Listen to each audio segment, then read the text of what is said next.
So for the Powering Future objective, it's really looking at a balanced approach. We're going to increase sustainability in the system while maintaining reliability and affordability, while leaving a spot open for flexibility for future additions as that technology evolves. This is something that's discussed every month at our board meeting, multiple other public events, and our next one is going to be March 6th, 2023, and I would encourage everybody here to attend that meeting. It's a great chance for your voice to be heard. Our first objective was to expand the renewable portfolio. So the 24 megawatt Muscatine Solar 1 project is taken off at Muscatine's Grandview Avenue wellfield site. It's anticipated that construction is going to start in the fourth quarter of 2024 with that unit coming online in 2025.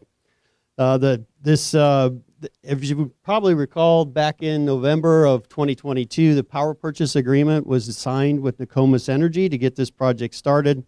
Since then, they've been working on development items like site design, getting permitting, financing, and environmental assessments, while MPW has been working on the MISO interconnection, as well as the local physical interconnection. That's a project Ryan's group is working on.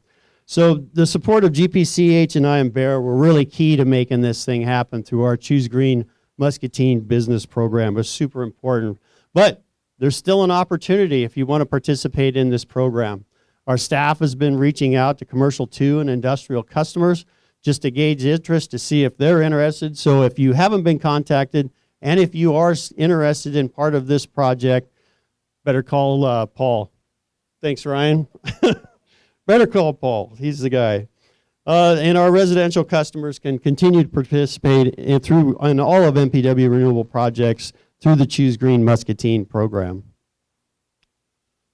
So on our Powering the Future objective, we worked with Leidos Engineering on the 2020 power supply study. Since then, we've been working on follow-up items with Leidos. The recommendations were to follow up on getting local pricing on a solar project, kind of went a little beyond, and we've actually got one rolling now. The other piece was to follow up on the combined heat and power unit, do a detailed study to figure out what the exact performance and thermal characteristics were going to be of that unit here in Muscatine. So, and also update the cost data. So we worked with Stanley Consultants on that first. Then that information was rolled back into another rerun of the power supply study that we plan to share with the board at this month's board meeting. Again, we'll also follow up with that same presentation at the customer forum on March 6th. Again, I can't say this enough. This forum is a great opportunity to voice your priorities and concerns for your business.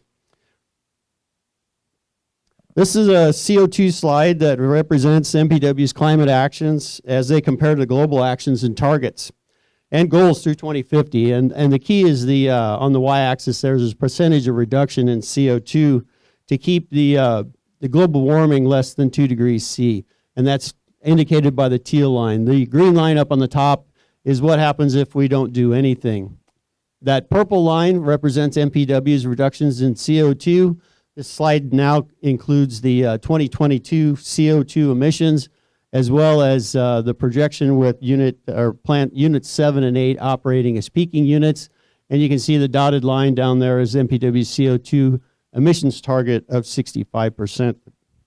And then this is all going to take time. So this transition it's really important to make this transition reliably and safely. So moving forward, units 7 and 8 are going to operate as peaking units. This is a really important part given the shortfalls in capacity in the MISO system, which Ryan had pointed out previously, primarily driven by unit retirements in the system. So it's getting pretty tight out there. Unfortunately, Unit 8A experienced an unplanned outage in December. It happened on December 23rd. You probably remember it was a little chilly out, December 23rd. And due to a long repair time frame, a mutual decision was made with GPC to end that steam sales contract a few weeks early. That unit's going to remain in outage until we can get decommissioning efforts started. This unique arrangement has really been mutually beneficial for over 22 years. I've been involved with from the inception. and provides steam at a competitive rate, while also providing some revenue that helped reduce the electric rates for everybody in Muscatine. So it's been a win-win for a long time. And Unit 9 continues to operate as MPW's main source of local generation.